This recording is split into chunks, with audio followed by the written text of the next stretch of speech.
자, 오늘 본문에 보시면 어떤 한 사람이 예수님을 찾아와서 요청을 하나 해요. 어떤 요청인가? 13절에 보시면 13절에 이렇게 나와 있죠. 선생님, 내 형을 명하여 유산을 나와 나누게 하소서 하니, 이렇게 나와 있어요. 자, 요청의 핵심이 뭔가요? 그렇죠? 유산을 나누게 해달라. 유산을 좀 자기하고 나누게 해달라는 거예요. 유산 분배에 대해서 뭔가 갈등이 있었던 것 같습니다. 이제 뭐 모세 율법에 의하면 이렇게 두 아들이 아버지 유산을 물려받을 때는 형이 3분의 1을 물려받습니다. 그리고 동생이 3분의 1을 물려받아요. 왜냐하면 이제 그때 당시에는 이제 장자가 부모를 부양해야 됐기 때문에 형이 더 받은 거예요. 그런데 이제 동생이 이 부분에 대해서 이제 예수님에게 뭔가 불만을 토로한 거 보면은 아마도 뭐 형이 부모님을 모시지 않았다든지 뭐 특별한 이유가 있었던 것 같아요. 아무튼 핵심은 뭐냐면 부당하다는 거예요. 지금 내가 지금 유산을 분배받았는데 이 분배가 부당하다는 거예요. 그래서 예수님께 공정한 재판을 지금 요구하고 있습니다. 그러자 예수님께서 답변을 해주시는데 뭐라고 답변해 주시는가? 14절에 보시면 이렇게 답변해 주십니다. 이르시되 이 사람아, 누가 나를 너희의 재판장이나 물건 나누는 자로 세웠느냐 하시고, 지금 무슨 말씀이에요? 내가 너희들이 재판하러 내가 지금 이 땅에 온 줄 알아니? 이 뜻이에요. 내가 지금 너희들 재판해 주러 온 줄 알아? 그 뜻이에요. 너희들 죄 문제 해결해 주려고 왔어. 영혼 구원해 주러 왔어. 사실은 이 의도로 예수님이 말씀하신 거예요. 그러면서 예수님께서 근본적인 해결책, 재판 대신에 근본적인 해결책을 하나 말씀해 주시는데 그 내용이 15절에 있습니다. 우리 15절 같이 한번 읽어볼까요? 15절 시작. 그들에게 이르시되 삼가 모든 탐심을 물리치라. 사람의 생명이 그 소유에 넉넉한 데 있지 아니하리라 하시고. 아멘. 자, 동생이 지금 예수님에게 재판을 해달라고 했는데 공정하게 좀 유산 분배를 해달라고 이렇게 요청하니까 예수님이 뭐라고 하시냐면 탐심을 물리치라는 겁니다. 예수님이 그 동생의 뭘 알고 있었을까요? 마음을 꿰뚫어 보고 계신 거예요. 그러면서 너의 문제는 그게 아니고 공정하지 못한 재판이 아니라 네 마음속에 있는 탐심이 문제야 라는 것을 지적해주고 계십니다. 탐심을 물리치는 게 너에게 있는 근본적인 해결책이 될 것이야 이렇게 말씀합니다. 여러분, 탐심이 뭡니까? 탐심, 탐하는 마음이잖아요. 그렇죠? 더 많이 가지려는 욕심, 그거를 탐심이라고 합니다. 이 욕심을 물리치지 않는 이상 이 사람에게 있는 돈 문제는 근본적으로 해결하기 어렵다는 거예요. 여러분 왜 탐심을 물리쳐야 될까요? 예수님이 왜 이 사람에게 탐심을 물리치라고 하셨을까요? 여러분, 이 사람을 통해서 이 사람만 그런 게 아니라 사실은 예수님이 말씀 안에 모든 사람들의 마음을 예수님이 다 지금 말씀하고 계신 거예요. 여러분, 우리가 왜 탐심을 물리쳐야 될까요? 예수님이 왜 탐심을 물리치라고 하셨을까? 첫 번째로는 이 탐심은 끝이 없어요. 끝이 없습니다. 자, 만약에 오늘 이 본문의 동생이 소송에서 이겨서 돈을 더 얻었다고 칩시다. 형의 재산을 더 좀 빼앗아 가져서 나눴다고 칩시다. 그러면 그렇다고 해서 이 동생의 마음이 돈에 대한 그 탐심이 여러분 채워질 것 같습니까? 안 채워집니다. 절대 채워지지 않아요. 처음에는 내가 5천만 원만 형한테 좀 더 갖고 왔으면 좋겠다 이렇게 생각을 해서 어떻게 해서 5천만 원을 뜯어냈어요. 근데 막상 5천만 원을 갖게 되면 사람이 만족하나요? 만족하지 못하나요? 만족하지 못합니다. 5천만 원을 갖게 되면 1억이 갖고 싶게 되고 1억이 갖게 되면 1억이 있으면 또 2억, 뭐 3억, 5억, 10억 만들기 프로젝트 유튜브에 많이 나오던데요. 그렇죠? 사람들이 거기가 다 지점인, 거기가 딱 자기들의 그 소유에 대한 목표인 것 같아요. 10억. 그런데 예수님이 말씀하시는 게 10억을 가지면 그러면 여러분 만족할 것 같습니까? 아니요. 끊임이 없습니다. 해결되지 않는다는 거예요. 너 지금 형의 거 그 조금 더 가져가 봐야 그거 해결되지 않아. 지금 예수님 그 말씀이에요. 너의 안에 있는 탐심이 없어져야 돼. 물리쳐야 돼. 그래야 너의 이 돈에 대한 문제는 해결될 수 있어. 욕심이 절대 해결되지 않는다는 거예요. 이런 예화 예전에 저도 들었는데 이런 예화가 있습니다. 남편을 고를 수 있는 아주 획기적인 백화점이 있었답니다. 사실이 아니고요. 예화예요. 여러분 착각하시면 안 돼요. 어디냐고 물어보지 마세요. 예화. 오늘 이 남편을 고를 수 있는 백화점이 오픈을 했어요. 그래서 이제 이 백화점은 자기 마음대로 남편을 골라서 이렇게 선택해가지고 살 수 있는 백화점입니다. 그런데 딱 규정이 딱 하나 있습니다. 뭐냐면 굉장히 엄격해요. 이거는 물을 수가 없어요. 이미 거쳐왔던 층으로는 다시 내려갈 수가 없는 거예요. 이 백화점이 5층까지가 있는데 이미 2층 올라가면 1층으로 못 내려가는 거예요. 그러니까 자기가 마음에 들었다 그러면 거기서 사야 돼요. 나 다시 내려가서 살래 이런 건 없어요. 무조건 올라가면 끝이에요. 그래서 층마다 이제 다른 옵션의 남편들이 이렇게 진열이 돼 있었어요. 그래서 이제 두 미혼의 자매가 여기를 방문한 겁니다. 얼마나 가슴이 떨리겠습니까?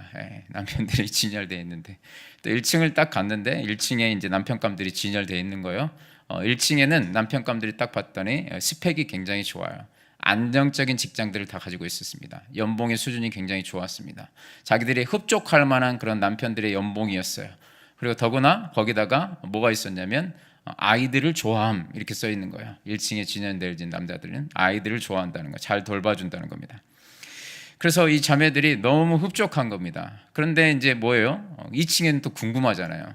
1층에 너무 마음에 들었어요. 왜냐하면 그런 남자가 있어요, 없어요? 이 세상에 잘 없잖아요. 그렇죠? 반응을 잘 해주시네요. 잘 없어요. 잘 없습니다. 그렇잖아요. 연봉도 좋고 아이들을 잘 돌봐준다. 남자들이 여러분 아이들을 잘 돌봐주는 경우는 별로 없습니다. 굉장히 그러니까 이 자매들이 너무 이제 막 마음이 가슴이 뛰기 시작한 거예요. 그런데 이제 2층이 궁금했어요. 그래서 2층으로 한번 가보자 해서 상해에서 2층으로 올라갔습니다. 그랬더니 2층에 갔더니 안정적인 직장은 기본 구성이에요. 기본 구성. 아이 잘 돌봐주는 것도 기본 구성이에요. 거기다 이제 플러스 더해져 있는 거예요. 뭐가 더해졌냐면 잘생김이 더해졌어. 잘생김까지 딱 진열이 돼 있는 거예요. 플러스 돼가지고. 그러니까 막 이제 흥분이 되기 시작한 거예요. 두 자매가 난리치고 박수를 치고 내가 원하는 이상이 여기 있다고. 그런데 이제 궁금하잖아요. 3층은 또 그러면. 그래서 우리 한 층 더 올라가 보자 해가지고 이제 합의하에 3층까지 올라갔습니다. 3층을 갔더니 웬일입니까? 2층 세팅 기본이에요. 안정적인 직장, 아이 잘 돌봐주고 잘생김까지 있어요. 근데 거기다 뭐까지 있냐면 집안일 잘 도와줌. 집안일을 잘 도와줌. 저는 참 찔리긴 많은데 찔리는 게 참 많거든. 이거 보면서 집안일을 잘 도와줌. 이제 완전 대박이잖아요. 그렇잖아요. 그런 남자는 없어요. 이 세상에 거의. 그래서 뭐 대박이다 하고 이제 난리가 난 겁니다. 난리가 났어요. 그래서 야 우리 그냥 한 번만 더 올라가 보자 해서 4층으로 올라갔습니다. 갔더니 와 이제 진짜 입이 쩍 벌어지는 겁니다. 3층에 있는 기본 세팅은 다 있어요. 안정적인 직장, 아이들 좋아하고 잘생기고 집안일 잘 도와주고 거기다가 로맨틱까지. 로맨틱. 난리가 났습니다.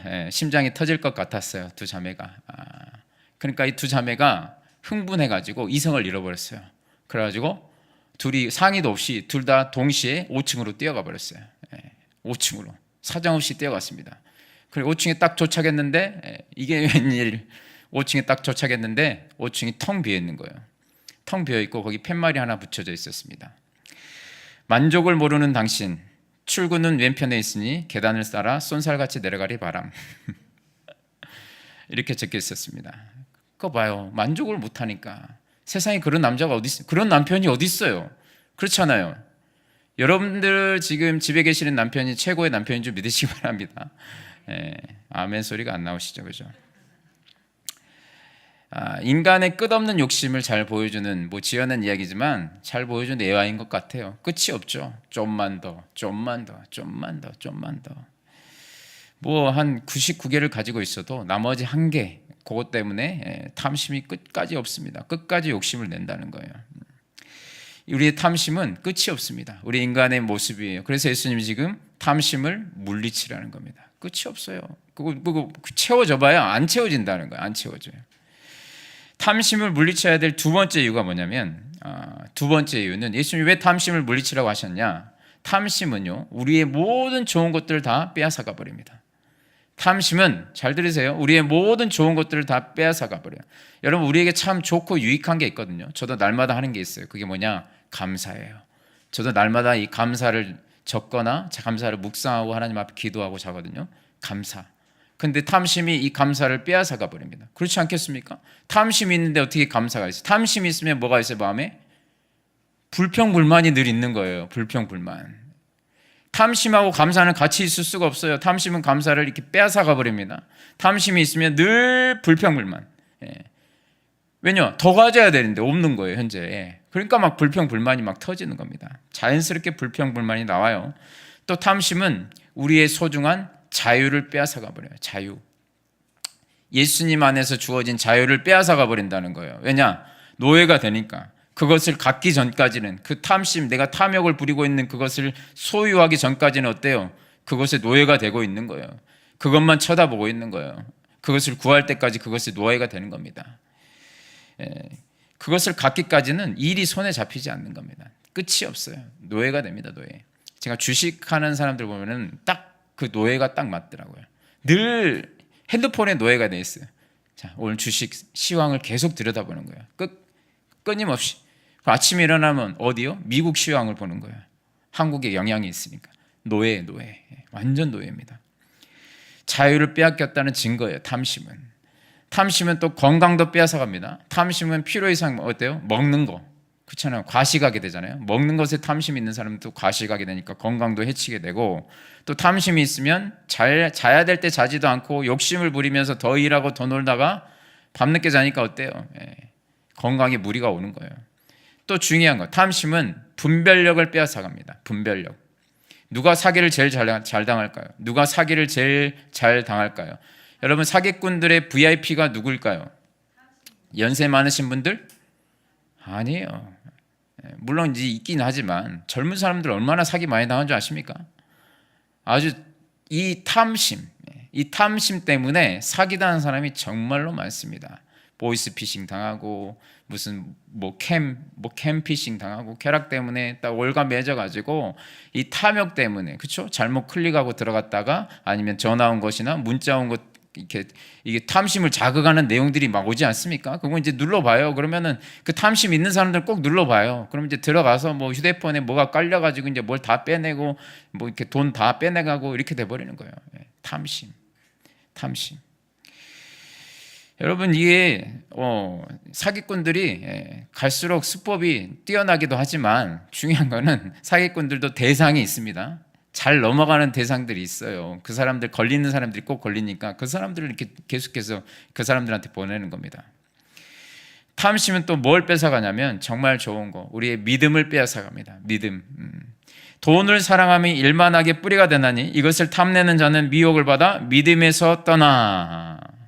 돈을 사랑하게 되면, 돈에 대한 탐심이 있으면 어디서 떠난다고요?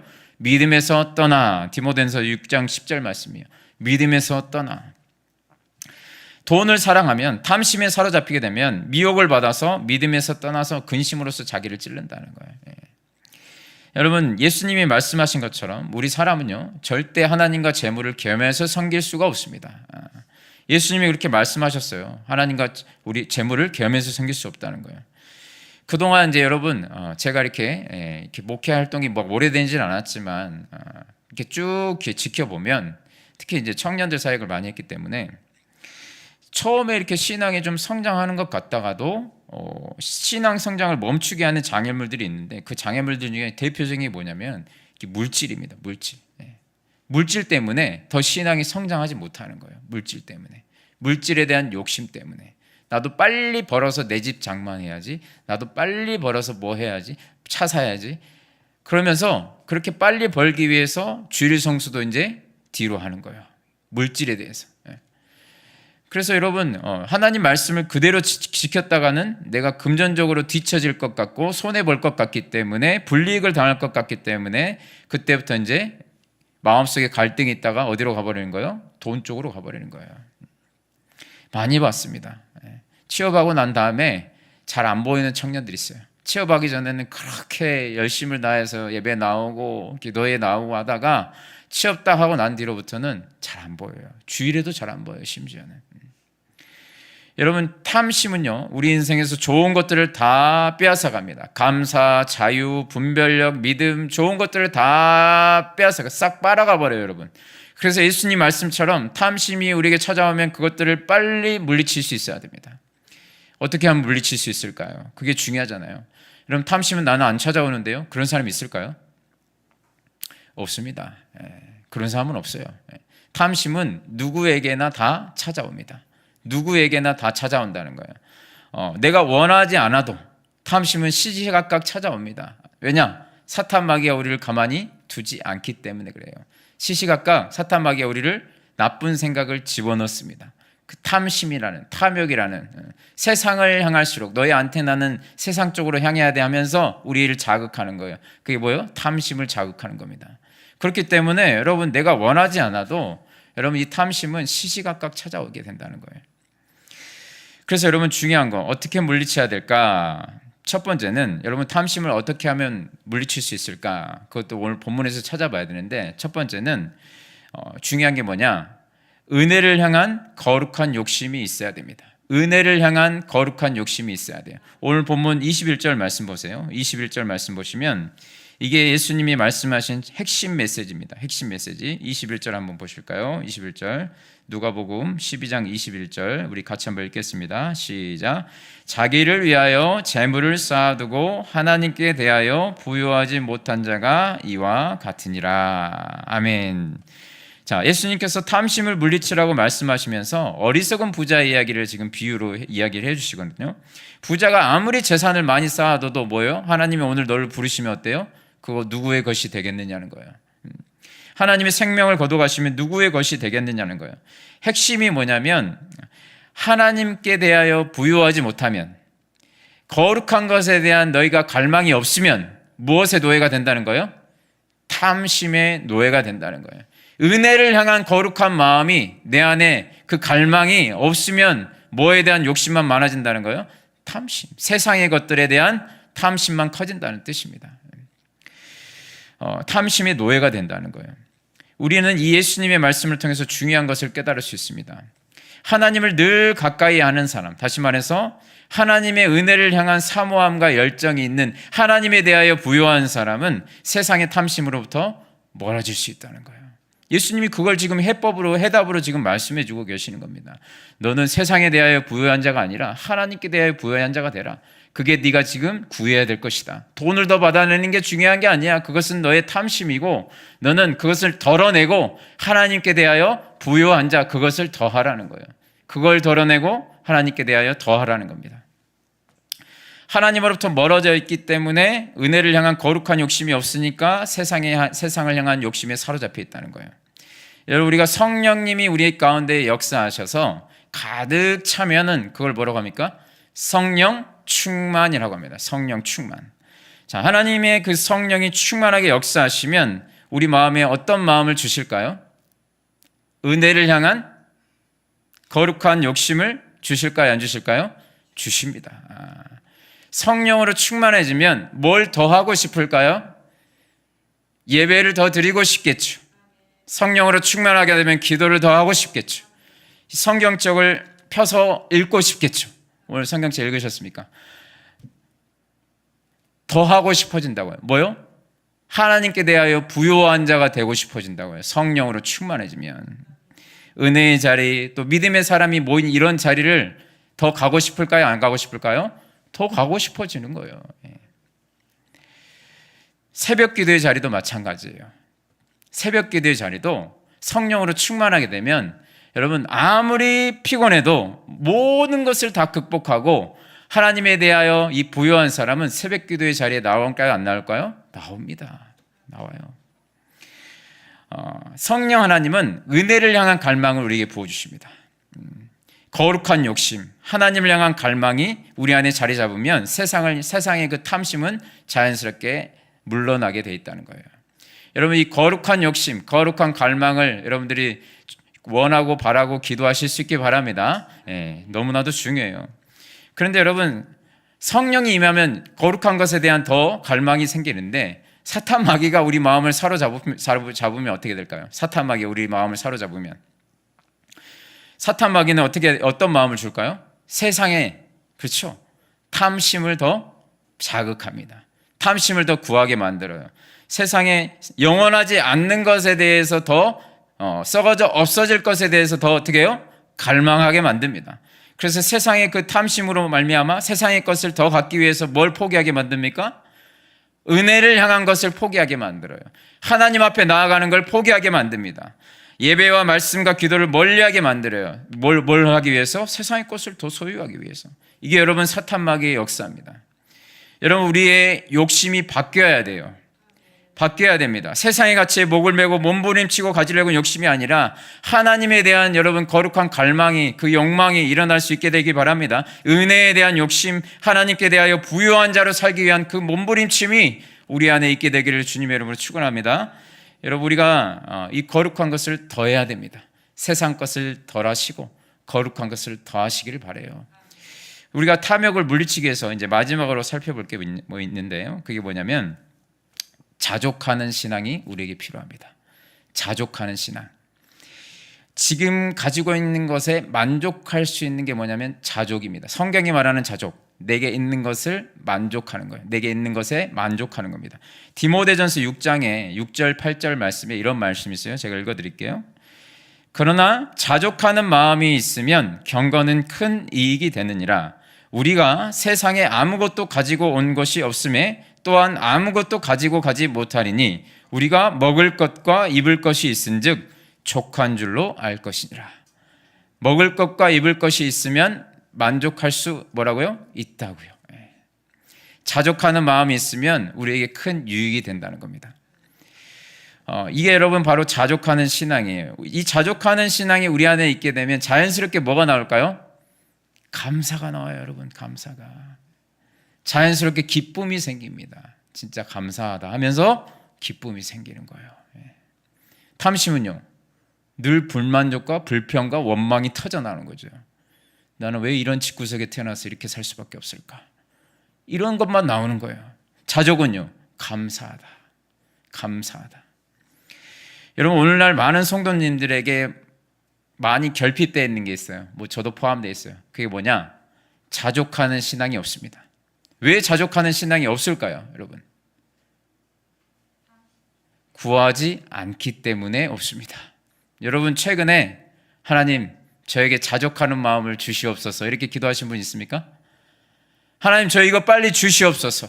저것도 빨리 주셔야 됩니다. 하나님 제가 이게 없습니다. 이게 빨리 필요합니다. 이거 빨리 채워주세요. 하나님 저것도 빨리 채워주세요. 언제 채워주실 거예요? 한 40일 작전 기도하면요? 여러분 최근에 자족하는 신앙을 달라고 기도해 보신 분이 있습니까? 저도 말씀 준비하면서 없더라고요. 회개에 있습니다. 자족하는 마음을 달라는 그런 기도가 없었어요. 제 안에서도.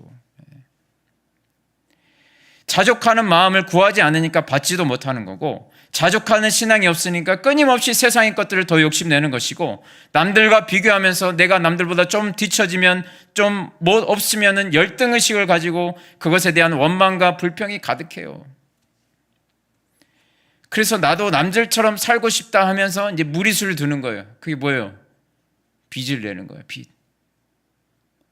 빚을 내면서 하나님께 대하여는 부유한 자가 아니라 인색한 자가 되는 거예요. 여러분 하나님은 세상의 것에 대해서 하나님은 뭐 하기를 원하실까요? 자족하기를 원하십니다. 하나님께 대해는 어떻게 하기를 원하실까요? 그렇죠. 갈망하기를 원하십니다. 여러분 좀 거룩한 것에 대해서는 욕심을 좀 가지실 수 있길 바랍니다. 우리는 반대예요. 거룩에 대해서는 자족해버려요. 은혜에 대해서는 자족해요. 이 정도면 나도 신앙생활 잘하는 거 아닌가? 내가 수예배까지 나왔는데 또 막 새벽기도 나오면 이제 완전 끝판왕이죠. 이제 새벽기도까지 내가 나오는데 자족해버려요. 근데 세상의 것은요, 만족이 없어요. 만족이. 하나님 주신 것은 하나도 생각 안 하고 없는 것만 바라보면서 늘 불평불만이 막 터지는 거예요. 이것이 왜 없습니까? 저에게 왜만 하나님 앞에 계속 외치고 있는 거예요. 영적인 것과 믿음이, 그리고 믿음에 대해서 은혜에 대해서는 자족해버리고 세상의 것에 대해서는 자족하지 않아요. 세상의 것에 대해서는 더 막 갖기를 원한다는 거예요. 여러분 이게 사탄 마귀의 역사입니다. 세상의 것에 대해서는 특히 더 뭐 갈망하게 만들고, 하나님께 대하여, 영적인 것에 대하여, 믿음에 대하여, 은혜에 대해서는 그냥 쉽게 만족을 해버려요. 이 정도면 잘하는 거지. 더 이상 나가질 않아요. 더 이상 믿음이 성장하질 않습니다. 정체돼 버립니다. 세상의 것에는 더 좋은 것, 더 새 것으로, 더 많이, 더 빠르게, 더 편리한 것으로 하면서 막 채워가는 거예요. 나는 더 구해야 돼. 여러분, 여기에 우리가 속아서는 안 됩니다. 여러분, 우리가 자족하는 신앙을 구했으면 좋겠습니다. 여러분, 오늘 수요예배뿐만이 아니라 여러분들이 이 자족하는 신앙, 세상의 것에 대해서 여러분들이 기도하는 시간에 나오셔서 저와 여러분들이 하나님 앞에 간절히 구했으면 좋겠어요. 하나님 주신 것에 대해서 하나님, 제가 자족하는 신앙을 갖기를 원합니다. 너무 많이 주셨는데 그 은혜도 모르고 감사가 없어져 버렸습니다. 하나님 용서하여 주시고 세상의 것에 대해서는 자족하게 하여 주시고 하나님께 대하여는 부유한 자로 살아갈 수 있도록 하나님 은혜를 베풀어 주시옵소서. 이렇게 기도하는 저와 여러분 되실 수 있기를 바랍니다. 여러분, 탐심을 물리치시고 자족하는 신앙으로 우리가 살아가야 됩니다. 이 세상의 것에 대해서는요. 그러나 하나님에 대해서는 부유한 자로 살아가기를 갈망해야 된다는 거예요. 세상 것은 덜하시고 하나님께 대하여는 더하시는 저와 여러분 되실 수 있기를 주님의 이름으로 축원합니다. 말씀을 정리하겠습니다. 오늘 예수님께서는 유산 문제로 찾아온 동생에게 유산 문제에 대해서 해결해 주시진 않고 근본적인 너의 마음을, 그 동생의 마음을 깨뜨려 보시면서 근본적인 그 치유책, 해결책을 말씀해 주시죠. 너의 그 탐심을 물리치라는 겁니다. 그 탐심에 대한 해결책이 뭐예요? 하나님께 대하여 부유한 자가 되라는 거예요. 은혜에 대하여, 믿음에 대하여, 영원한 것에 대하여는 더 갈망하라는 겁니다. 아멘 하십니까? 영원한 것에 대해서는 더 갈망을 하라는 거예요. 영원하지 않는 것에 대해서 그렇게 갈망하지 말고 영원하지 않는 이 세상의 것에 대해서는 좀 자족할 줄 알고 하나님께 대하여 그 영원한 것에 대해서는 좀 부유한 자로 계속해서 갈망하고 더 가까이 나아가기를 원하는 너희들이 되라는 이 말씀입니다. 여러분들이 이것을 기억하실 수 있길 바랍니다. 이 말씀을 기억하고 정말 우리가 세상에 대해서 부유한 자가 아니라 하나님께 대하여 부유한 자로, 세상 사람들도 우리를 그렇게 바라봤으면 좋겠어요. 저 사람은 참 그렇게 배경도 별로 안 좋고 돈도 많이 없는 것 같은데 왜 저렇게 기쁨이 넘치고 감사가 넘칠까? 참 저 사람이 진짜 부자다. 여러분, 우리가 좀 그런 말을 들어야 되지 않겠습니까? 세상 사람들과 똑같은 구별됨이 없는, 아무런 구별됨이 없는 모습으로 살아야 되겠습니까? 여러분, 간절히 바라기는 우리가 하나님께 대하여 부유한 자로 살아감으로 말미암아 이 세상 사람들이 이해할 수 없는 그런 평강과 기쁨이 우리 안에서 흘러넘칠 수 있게 되기를 주님의 이름으로 축원합니다.